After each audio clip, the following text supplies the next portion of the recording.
Assalamualaikum warahmatullahi taala wabarakatuh. Salam rahayu untuk sedulur sahabat beriman semuanya dimanapun berada, yang selalu dirahmati Allah Subhanahu wa taala. Semoga kiranya dalam kesehatan dilimpahkan kesehatan, kebahagiaan dan kesejahteraan lahir dan batin. Baik, insya Allah di kesempatan ini saya akan menjawab pertanyaan yang sangat banyak sekali. Namun kiranya mungkin baru Abah bisa berkesempatan menjabarkan beberapa pertanyaan di kesempatan ini. Perihal surga dan neraka. Apakah ada, Abah Guntur, surga dan neraka tersebut? Pertanyaan ini memang pertanyaan dari non-muslim. Abah katakan. Abah jabarkan insya Allah di sini dengan sedikit pengetahuan dan perjalanan ruhani yang pernah Abah rasakan sebuah fenomena soal surga dan neraka. Surga dan neraka sudah jelas termaktub di ayat suci, begitu juga di hadis, sering dijabarkan. Surga dan neraka itu ada hasil dari sebuah opsi hukum cause efek sebab akibat perbuatan akhlak kita, amal ibadah kita. Tetapi surga dan neraka itu belum jadi. Loh, kok surga dan neraka itu belum jadi? Bagaimana Abah Guntur? Ya, surga dan neraka itu ada tapi belum jadi. Bukankah sudah dijelaskan bahwa penghuni surga seperti ini banyak sekali? Begitu juga surga baru diisi Nabi Musa alaihissalam. Benar. Itu disampaikan dan diberitakan, tercantum, tersurat di ayat suci. Surga dan neraka itu pasti akan kita alami, tergantung budi pekerti, akhlak, kemuliaan hidup kita di sini. Tetapi surga dan neraka itu belum jadi. Belum beres. Nah, siapakah yang menjadikan surga dan neraka tersebut? Tuhan Allah yang menciptakan opsi pilihan surga dan neraka itu ada. Kitalah yang menjadikannya. Kitalah yang membangunnya. Dari waktu ke waktu tergantung amal ibadah kita.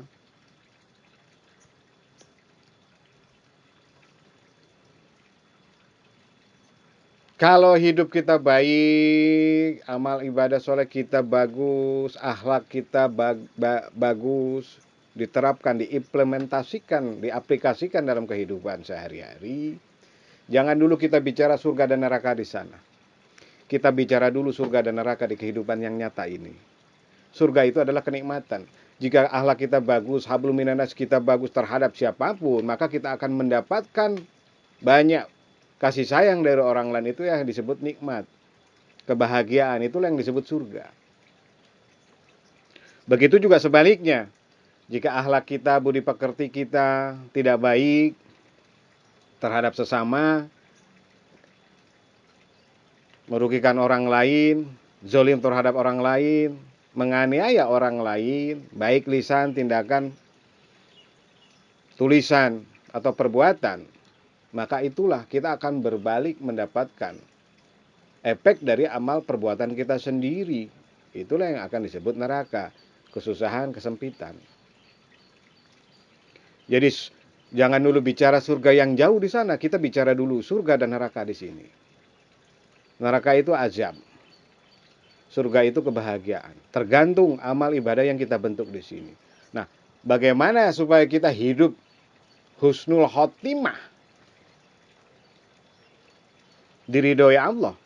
Ya perbanyaklah lakukan kebaikan-kebaikan, kemuliaan hidup saat ini, sekarang momennya. Buatlah kesadaran di dalam pikiran dan hati kita. Manakah jalan yang akan kita pilih? Manakah jalan yang akan kita bentuk?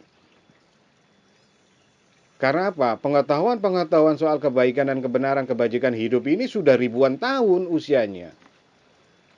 Sudah diberitakan, tercantum, tersurat, termaktub di ayat-ayat suci. Tinggal kita pilih. Kebaikan akan menghasilkan kebahagiaan, kejelekan akan menghasilkan kesempitan hidup, keburukan hidup akan menghasilkan kesusahan hidup. Tergantung hukum sebab akibat, implementasi, aplikasi, penerapan akhlak, tindakan, perbuatan kita sehari-hari, baik lisan, pikiran. Jadi surga dan neraka itu belum jadi, kitalah yang menjadikannya, kitalah yang membangunnya sekarang. Buktinya, kita bicara saja dari rute sehari-hari. Tukang maling, tukang judi, atau narkoba, hari ini dia melakukan sebuah perbuatan yang tercela, yang dilarang sama agama, yang dilarang sama negara. Begitu juga hukum syara, begitu juga hukum budaya, adat istiadat. Kita melakukan perbuatan yang dilanggar, hukum agama dan negara. Narkoba, maling, maka niscaya kita melakukan hari ini mungkin besok ditangkap, dibui, disidang gitu. Maka itulah yang disebut neraka. Tergantung pilihan kita. Tergantung akhlak kita. Tapi kalau misalkan kita hari ini baik, tolong menolong terhadap orang lain, bagus akhlak kita, peduli terhadap sesama orang lain, maka itu nikmat. Orang lain akan baik ke kita. Itulah yang disebut kebahagiaan, itulah yang disebut nikmat, itu yang disebut berkah, itulah yang disebut surga.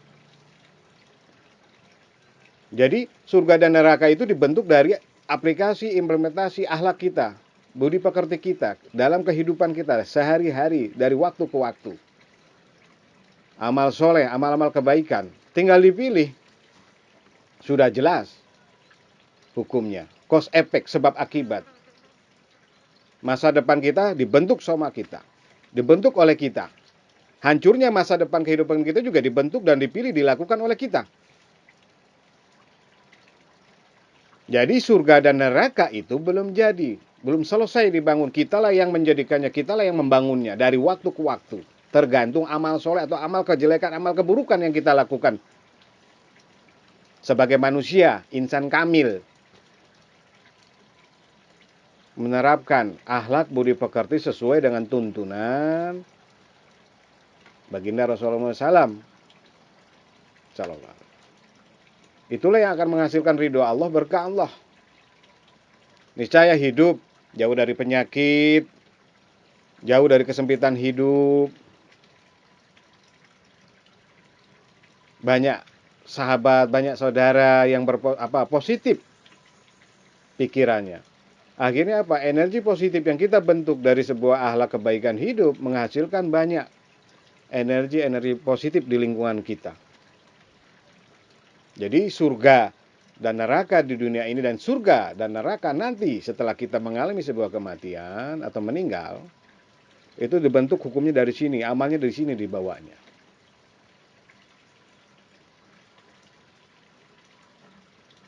Di surga dikatakan banyak buah-buahan, ya, alam yang indah dan nikmat, benar. Karena Abah mengalami sebuah fenomena, melihat hal tersebut beberapa puluh tahun yang lalu. Tetapi sesungguhnya Abah jabarkan dan jelaskan di sini. Buah-buahan di surga, alam kenikmatan tanpa ada bayangan. Di alam sini kita kena sinar matahari itu, benda apapun, objek apapun, kena sinar atau cahaya, ada hukum yang disebut bayangan. Tapi di alam sana, alam penuh cahaya, alam kenikmatan yang sangat indah sekali. Itu tidak, tubuh kita ini tidak ada bayangan hitam seperti kita hidup di alam sekarang. Ada sebuah objek bayangan. Di sana tidak. Tetapi perlu Abah luruskan bahwa di sana kita akan nikmat mencicipi segala macam aneka warna, ya, ragam bentuk keindahan dan kenikmatan. Banyak sekali buah-buahan. Benar. Alam yang tidak bisa terlukiskan gitu dengan kalimat kata bahasa, kalimat keindahannya, kuasa Allah. Tetapi itu hanya simbolis buah-buahan tersebut. hanya simbolis. Apa simbolisnya? Buah-buahan di sana adalah buah perilaku, buah akhlak, budi pekerti kita sekarang pada saat masih hidup. Logika.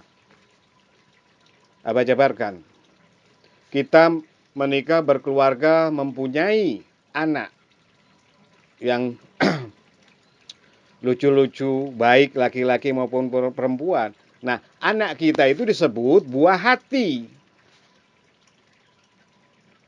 Satu. Kedua, saat kita memiliki keluarga, sanak famili, saudara yang jauh dan kita berkunjung untuk silaturahmi, kita membawa sebuah oleh-oleh, makanan, minuman untuk saudara kita saat kita berkunjung silaturahmi. Itu disebut buah tangan oleh-oleh. Begitupun juga yang ketiga, kalau kita hidup di masyarakat, akhlaknya tidak bagus, lisan tidak bagus, perbuatan kita tidak bagus, tercela di masyarakat, nyeleneh di masyarakat, maka kita akan menjadi buah bibir. Buah hati, buah tangan, buah bibir. Jadi simbolis yang di surga banyak buah-buahan yang kita nikmati tersebut tergantung amal ibadah, buah perilaku kita di muka bumi, di zaman sekarang kita masih hidup. Jadi bukan buah-buahan yang kita, di sana tidak ada alam kotor, alam lapar, tidak ada. Alam nikmat yang tidak merasakan haus dan lapar. Jadi Abah luruskan pandangan di sana akan menikmati buah-buahan, dan bidadari juga sama. Bidadari adalah kelembutan hiasan akhlak kita. Bukan akhirnya kita menikah dengan 40 bidadari. Itu salah kaprah. Di sana tidak ada alam syahwat. Alam kenikmatan. Penuh rasa tanpa haus, lapar, tanpa syahwat. Jadi keterangan banyak bidadari, benar banyak bidadari, tapi sebagai pembantu dayang penghias. Tidak ada rasa ngantuk, tidak ada rasa lelah, tidak ada rasa lapar, tidak ada rasa haus di sana. Alam nikmat. Subhanallah. Alam nikmat tanpa batas. Langgeng. Jadi yang disebut menikmati keindahan bidadari, menikmati buah-buahan itu simbolis.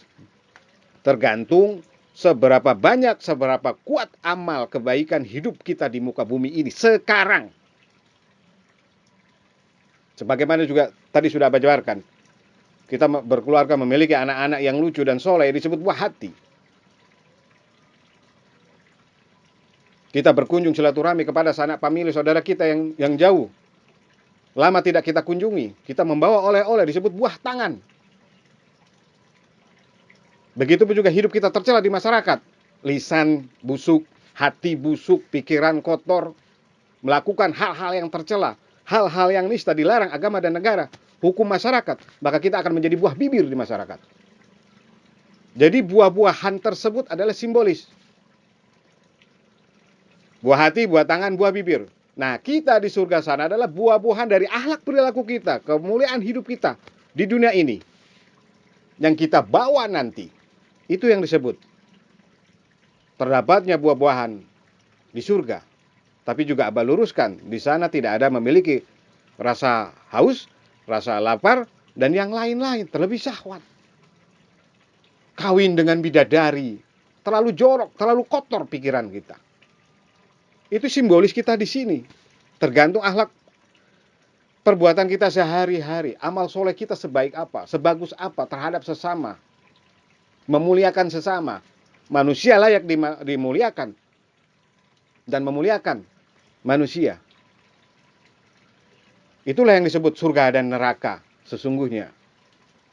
Tergantung amal-amal perbuatan kita sendiri yang kita bentuk, kita bangun untuk membangun rumah kita kelak yang langgeng. Apakah itu neraka? Apakah itu surga? Surga dan neraka itu belum jadi. Kitalah yang membangun.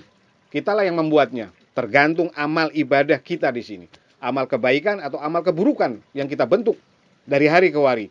Hati, lisan, pikiran, dan tindakan. Akhlak.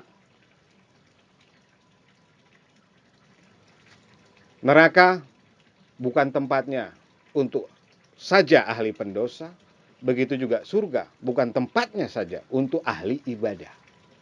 Semua berpulang kepada sebab akibat apa yang kita lakukan sekarang di muka bumi ini.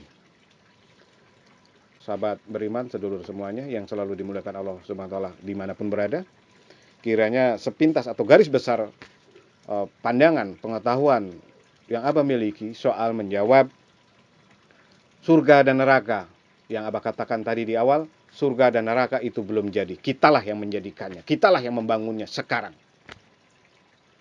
Tergantung mana yang kita pilih, keburukan hidup atau kemuliaan hidup.